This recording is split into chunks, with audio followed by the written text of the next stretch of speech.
여러분, 이런 장면을 떠올려 보세요. 서울 거리를 가득 메운 한류 팬들의 환호. 하지만 그와 동시에 인천공항 출국장에서는 또 다른 행렬이 이어집니다. 더 넓은 세상, 더 큰 기회를 찾아 떠나는 한국의 젊은 두뇌들. 문화는 들어오는데 인재는 나가고 있습니다. 오늘 우리는 이 역설적인 길 세계 브레인 로드를 따라가 보려 합니다. 세계 브레인 로드란 옛날엔 실크로드가 있었습니다. 비단과 향신료가 오갔지요. 하지만 오늘날의 길은 다릅니다. 돈도 물건도 아닌 사람의 머리와 마음, 창의력이 국경을 넘고 있습니다. 이것이 바로 브레인 로드 두뇌의 길입니다. 그리고 한국은 지금 이 길의 교차로에 서 있습니다. 한쪽으로는 세계가 찾아오고 또 한쪽으로는 우리의 인재가 떠나갑니다. 왜 인재는 한국을 떠나는가? 한 젊은 연구자의 이야기를 들어볼까요? 박사 학위를 마치고 한국에서 일하던 그는 고민 끝에 미국으로 떠났습니다. 이유는 단순했습니다.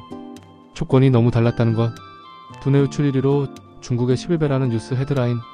인구 1만영당 AI 인재 순유출 0.36명, OECD 35위 최하위 순위다. 연구실에서는 여전히 위계적인 문화가 짙었습니다.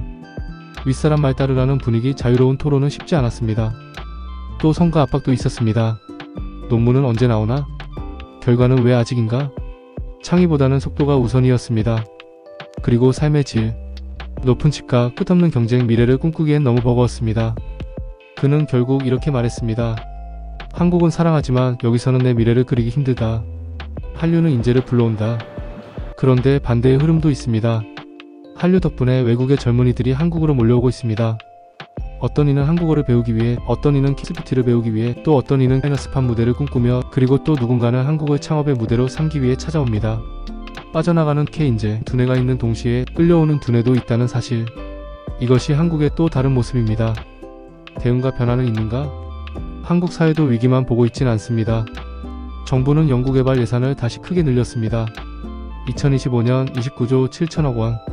줄어들던 예산이 반등한 것이지요. 대학원생을 위한 생활장려금이 생겼고 장학금도 확대됐습니다. AI, 반도체, 바이오 같은 핵심 분야의 집중 투자도 시작됐습니다. 우리 인재를 지켜내야 한다. 뒤늦은 자각이지만 변화를 위한 움직임이 보이고 있습니다. 보안 인재 부족, 국가 위기 다가오고 있는가? 하지만 이 문제는 단순히 경제의 문제가 아닙니다. 보안, 국가의 안전과도 직결됩니다. 올해 상반기 SKT, KT, 롯데카드에서 대규모 해킹 사건이 잇따랐습니다. 수백만 명의 개인정보가 새어나갔습니다. 이유 중 하나는 보안 전문가가 턱없이 부족했기 때문입니다. 중소벤처기업의 IT 인력 상황은 심각합니다. 전체 이직률이 무려 25%에 달하고 그중 40% 이상이 해외로 떠난다는 조사가 있습니다. 그중 한국 IT 전문가가 미국과 중국으로 대다수가 빠져나가고 있다는 점입니다. 미국은 연봉 및 환경 때문이며 중국은 스카우트 거대 프로젝트에 참여하게 됩니다. 한국인터넷진흥원의 보고에 따르면 사고의 3분의 1은 인력 부족 때문이었습니다. 해외에서는 보안 전문가에게 수억 원의 연봉을 약속합니다. 하지만 한국은 아직 크게 뒤처져 있습니다. 두뇌가 빠져나간 자리에 남는 건 해킹의 그림자였습니다. 그렇다면 앞으로 우리는 무엇을 바꿔야 할까요? 무엇보다 보상 체계부터 달라져야 합니다. 성과를 제대로 인정받을 수 있어야 하고 기여한 만큼 존중받아야 합니다. 그리고 위에서 치시만 내려오는 문화가 아니라 함께 토론하고 아이디어를 나누는 분위기가 필요합니다. 그래야 새로운 생각들이 자라날 수 있죠. 또 빨리 결과를 내라는 압박에서 벗어나 장기적인 프로젝트에도 도전할 수 있어야 합니다. 큰 성과는 결국 긴 시간에서 나옵니다. 생활의 안정도 중요합니다. 주거와 복지, 삶의 질이 받쳐주지 않으면 아무리 좋은 두뇌라도 머물 이유가 없습니다. 동시에 한국만 바라보는 게 아니라 해외 인재들이 오고 싶어 할 만한 환경을 만들어야 합니다.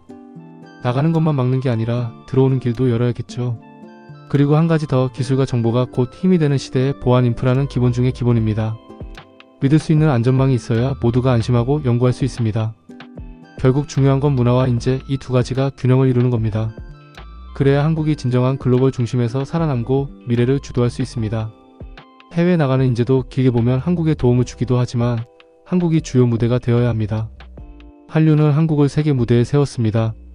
하지만 정작 우리의 두뇌가 떠난다면 해외 투자로 나간 기업들도 한국의 세계화도 그 무대는 오래 버티지 못할 것입니다. 지금이 기회입니다. 우리가 선택할 수 있는 시간은 아직 남아 있습니다. 한국이 세계를 리드해갈 기회 시간이. 여러분은 한국이 두뇌를 지키는 나라가 되려면 무엇이 가장 먼저 바뀌어야 한다고 생각하시나요?